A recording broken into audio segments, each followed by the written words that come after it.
মায়ের এক ধার দুধের দাম কাটিয়া গায়ের চাম, বাপস বানাইলেও ঋণের শোধ হবে না।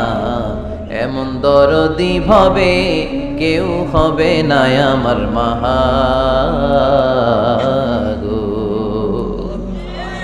আহা, যাদের মা নাই তারা জানে মা না থাকার কি জ্বালা। যাদের বাবা নাই তারা জানে বাবা না থাকার কি জ্বালা। এখন ঘরে ঝগড়া করেন, এখন ভাল লাগে না আব্বা আম্মারে। এখন আব্বা এই ভুল ধরে, আম্মা এইটা বলে, এখন অনেক অসহ্য লাগে। তো যেদিন চলে যাবে ওই দিন বুঝতে পারবেন মাথার উপর থেকে ছাতাটা নাই হয়ে গেছে, বটবৃক্ষটা চলে গিয়েছে, আর উপদেশ দেওয়ার মতো কেউ নাই, কাছে আগলে রাখার মতো কেউ নাই।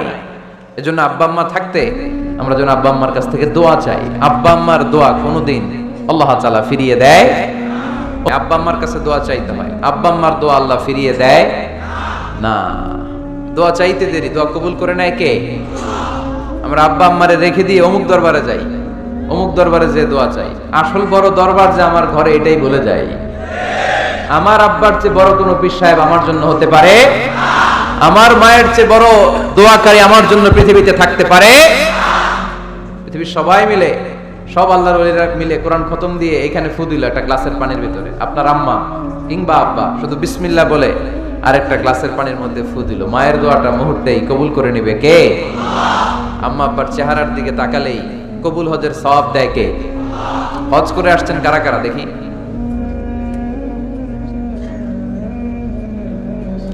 অনেক হাজি সাহেবান আছে, মাশাআল্লাহ, হাত নামান। এই যে 3 লক্ষ 4 লক্ষ টাকা খরচ করে হজ করে আসলেন, আপনার হজটা আল্লাহর কাছে গ্র্যান্টেড, কবুল হয়েছে। এরকম কবুল হয়েছে এই মর্মে হাত তুলতে পারবেন কে কে দেখি? হুজুর আমি নিশ্চিত আমারটা কবুল হয়েছে। নাই, কারণ কবুল করার মালিক কে? আমরা কামনা করি সব হাজি সাহেবদের হজ কবুল হোক। আমি হজ করেছি 2018 সালে। আমরা কামনা করি আমাদের হজ উমরাগুলো কবুল হোক, কিন্তু হাত তুলে বলা যাবে না হুজুর আমারটা কবুল হইছেই, বলা যাবে? হইতেও পারে, নাও হইতে পারে। হাজি সাহেব লেখার জন্য, আলহাজ লাগানোর জন্য অনেকে যায়, আছে না নাই? তাওয়াফুল ওয়াদা একটা তাওয়াফ আছে, বিদায়ী তাওয়াফ। কি তাওয়াফ? হজের সব কাজ শেষে ফেরার আগে কাবা ঘরের সাথে দেখাটা, মোলাকাত করে আসতে হয়। আল্লাহর হাবিব বললেন সর্বশেষ দেখাটা যেন কাবা ঘরের সাথে হয়, 7টা তাওয়াফ যেন সে করে। তো এক লোক 6 তাওয়াফের পরে ফোন আসছে দেশে, তো মেয়েরে বলতেছে মা আর একটা তাওয়াফ বাকি আলহাজ হইতে, একটু পরে তুই ফোনটা দে, একটু পর দে, আলহাজ হইতে আর একটা তাওয়াফ বাকি। তো উনি গেছে কি হওয়ার জন্য? আলহাজ হওয়ার জন্য। নামের আগে আলহাজ লাগাবেন না। কেউ যদি আপনারে বলে হাজি সাহেব, বলুক, কিন্তু আমি হজ করছি একজনকে দেখানোর জন্য। তিনি কে? আল্লাহ। এজন্য ইখলাসটা বড় জরুরি।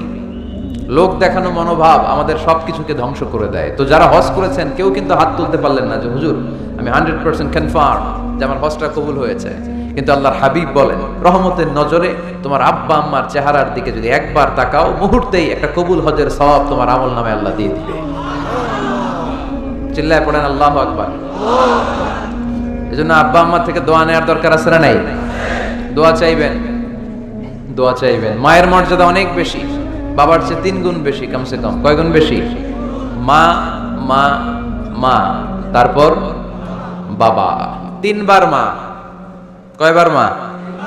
1 বার বাবা। তার মানে মাকে ইসলাম দিয়েছে স্বর্ণ পদক, দিয়েছে রৌপ্য পদক, দিয়েছে ব্রোঞ্জ পদক, আর বাবাকে দিয়েছে সান্ত্বনা পুরস্কার। আমরা এটা নিয়েই খুশি, ঠিক কিনা? তাহলে মাকে 3টা পুরস্কার, স্বর্ণ পদক মা, রৌপ্য পদক মা, ব্রোঞ্জ পদক মা, বাবারে দিছে কি? সান্ত্বনা পুরস্কার। এজন্য মায়ের মর্যাদা বেশি। লাউ কাতা'তা জিলদাক, চামড়া কেটে যদি মায়ের পায়ের জুতা বানিয়ে দাও। ছোটবেলা যে মায়ের বুকের দুধ খেয়েছো, আল্লাহর হাবিব বললেন 1 ঢোক দুধের শোধ আদায় হবে না, ঠিক কিনা? মানুষ আমরা আসলাম, আমরা যদি কিছু নিয়ে যেতে পারি, শিখে যেতে পারি, ওইটাতে লাভ। ফেসবুক লাইভ, এই এলাকার সবচেয়ে বড় মাহফিল, 50 কিলোমিটার জ্যাম, আজহারের ভক্তরা কোপায়া দিছে সব। তো কি লাভ হয়েছে? কিছু যদি নিয়ে যেতে না পারেন। এজন্য এখনই শুরুতেই নিয়তটা খালেস করে নেন যে যে কয় মিনিট আমরা কথা শুনবো, আমরা যেন শুধুমাত্র কেবলমাত্র একমাত্র আল্লাহ তাআলার সন্তুষ্টির জন্য শুনতে পারি। আল্লাহ তুমি তৌফিক দান করো। আরো জোরে সবাই পড়বো আমিন। যে পরিমাণে তাফসির মাহফিল হয় এদেশে, ওই পরিমাণে হেদায়েতের ছোঁয়া স্পর্শ দেখা যায় না দেশে। তাফসির মাহফিলও হয়, আবার ক্যাসিনোর ব্যবসাও হয়। তাফসির মাহফিলও হয়, আবার পেঁয়াজের দামও বাড়ে। তাফসির মাহফিলও চলে, লবণের গুজবও ছড়ায়, হয় না? তার মানে যে পরিমাণে এটার ইম্প্যাক্ট ইন দ্য সোসাইটি, এটার প্রতিফলন, এটার প্রভাব সমাজে থাকা দরকার ছিল, ততটা নাই। একেবারে যে নাই তা বলবো না, আছে। মানুষ পরিবর্তন হচ্ছে, দেখা যাচ্ছে। আমাদেরকে বলে, হুজুর আগে গান বাজনা শুনতাম, এখন কোরআন শুনি। আগে নামাজ পড়তাম না, এখন পড়ি। আগে দাড়ি রাখি না, হুজুর এখন দাড়ি রাখছি। এগুলো হচ্ছে পরিবর্তন। কিন্তু যে পরিমাণে তাফসির মাহফিল হয়, সেই পরিমাণে বাংলাদেশ হওয়া দরকার ছিল একেবারে ওলি আল্লাহদের দেশ, ঠিক কিনা? কিন্তু সবচেয়ে বেশি চোর বাটপার এই দেশ। আপনাদের এই এলাকায় আলহামদুলিল্লাহ নাই, এলাকাতেও আছে। তা না হইলে যেই পরিমাণ তাফসির শুরু হয়েছে যে সেপ্টেম্বর থেকে, সবচেয়ে বড় আল্লাহর ওলি হওয়ার কথা ছিল এই মাইকম্যানরা। সেপ্টেম্বর থেকে ওদের ব্যবসা আছে না নাই? কিন্তু দেখা যায় অধিকাংশ মাইকম্যান নামাজই পড়ে না। আপনাদের আজকেরটা ও পড়ে, আজকের মাইকম্যান পড়ে আলহামদুলিল্লাহ, বেশিরভাগ পড়ে না। মিডিয়াওয়ালাদের কি অবস্থা জানি না, কি অবস্থা। নামাজ টামাজ পড়ো তোমরা? হ্যাঁ পড়ো, নামাজ পড়বা, নামাজগুলো পড়ো। শুধু তোমরা, ও আবার কমিটিরও ছাড়বে না এরা। কমিটির যারা আছেন আপনারাও নামাজ পড়বেন।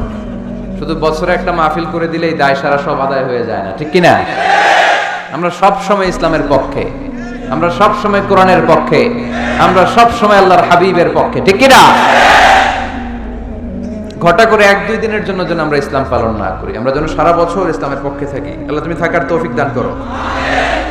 অনেক অতিথিবৃন্দ এসেছেন। কায়সারুল হক জুয়েল ভাই, জাফর আলম সাহেব, হেফাজতুল্লাহ নদভী, ব্যারিস্টার নুরুল আজিম, ওমর হামজা, মাওলানা মোহাম্মদ সৈয়দ, মাওলানা নুরুল ইসলাম। আল্লাহ তুমি সবাইকে কবুল করো। সভাপতি জনাব মাস্টার আমানুল্লাহ, প্রধান উপদেষ্টা ইউসুফের খিল সিরাত কমিটি, আলহামদুলিল্লাহ। প্রচার সৌজন্যে আরশিনগর ট্রাভেলস, বাড়ির পাশে নাকি? বাড়ির পাশে আরশিনগর না? আল্লাহ সবাইকে কবুল করুন। আমরা সরাসরি কোরআনের কথা শুরু করব। আজকে আমরা কথা শুনবো দোয়ার ব্যাপারে। কিসের ব্যাপারে? দোয়া করেন আপনারা? কার কাছে করেন? দোয়া করা, দোয়া চাওয়া দুইটাই সুন্নাত। দুইটাই কি? আমরা বলি না যে আম্মা আমার জন্য দোয়া করবেন, আব্বা দোয়া করবেন। হুজুরের কাছে বলি হুজুর দোয়া করবেন।